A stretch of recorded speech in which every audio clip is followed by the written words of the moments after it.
Tuhan Yesus, oh Tuhan Yesus, oh Tuhan Yesus. Roma pasal 9 ayat 1 sampai 33.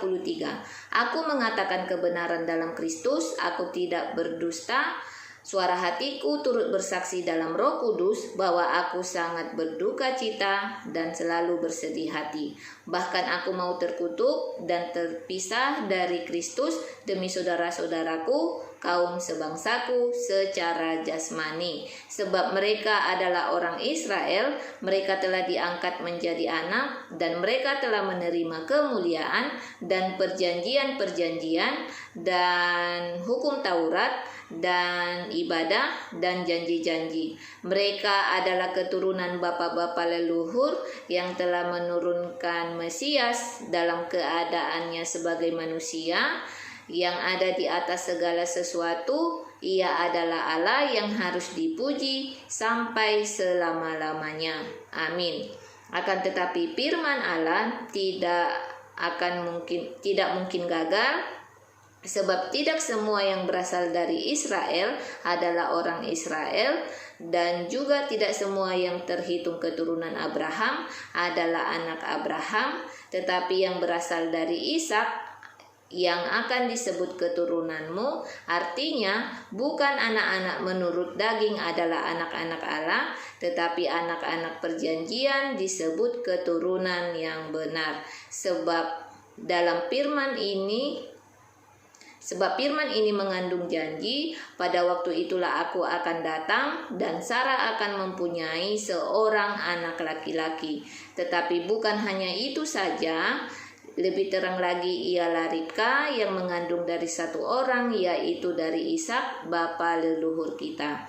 Sebab waktu anak-anak itu belum dilahirkan dan belum melakukan yang baik atau yang jahat, supaya rencana Allah tentang pemilihannya diteguhkan bukan berdasarkan perbuatan, tetapi berdasarkan panggilannya.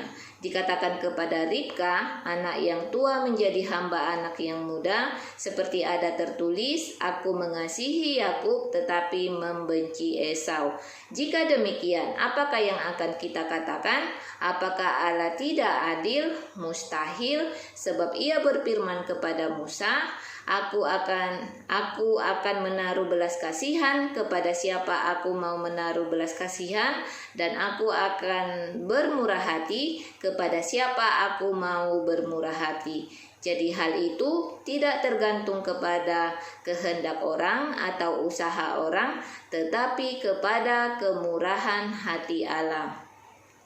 Sebab kitab suci berkata kepada Firaun, itulah sebabnya aku akan membangkitkan engkau untuk memperlihatkan kuasaku di dalam engkau, dan supaya namaku dimasyurkan di seluruh bumi. Jadi ia menaruh belas kasihan kepada siapa yang dikehendakinya, dan menegarkan hati siapa yang dikehendakinya. Sekarang kamu akan berkata kepadaku, jika demikian, apalagi yang masih disalahkannya, sebab siapa yang menentang kehendaknya? Siapakah kamu, hai manusia, bahwa kamu membantah Allah?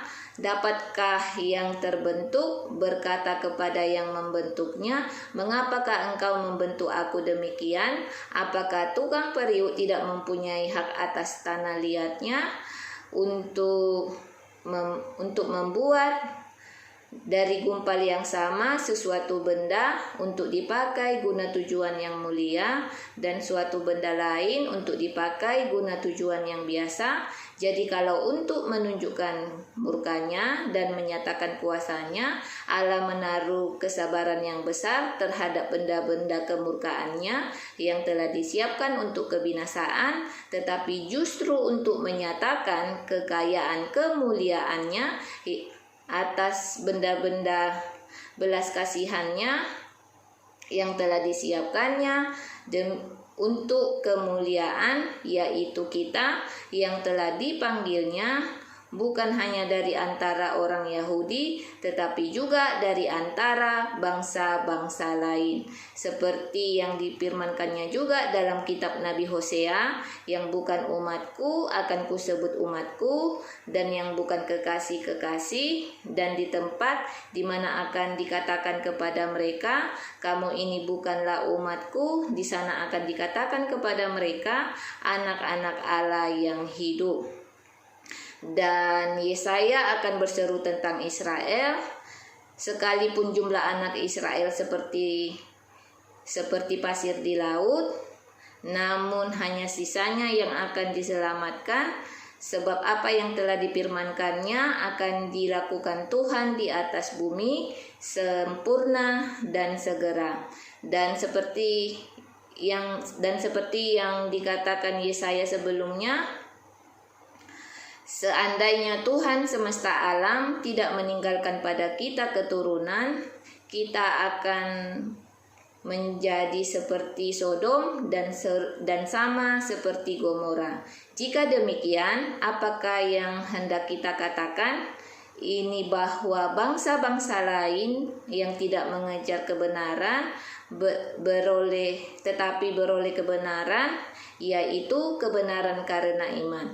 Tetapi bahwa Israel sungguh pun mengejar hukum yang akan mendatangkan kebenaran, tidaklah sampai kepada hukum itu. Mengapa tidak? Karena Israel mengejarnya bukan karena kebenaran, tetapi karena perbuatan.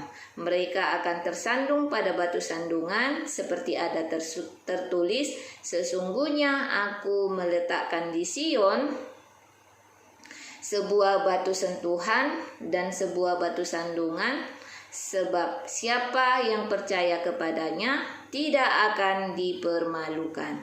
Amin. Haleluya.